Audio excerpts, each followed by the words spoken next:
तो देखिए दोस्तों कितने दिन के बाद हम आए हैं क्रिकेट खेलने। और यहाँ पे देखो बच्चा है, एगो उधर है एगो इधर है।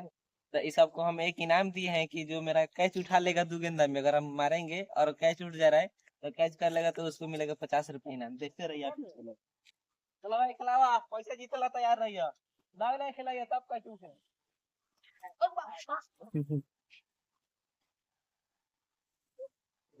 क्या हुआ? जीत लेने वाली चिट्ठी से भरा। खिलावा भाई।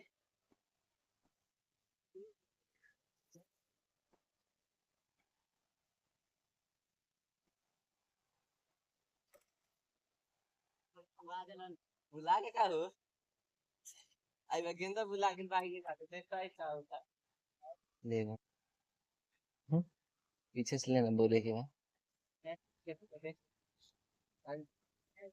मिल गया।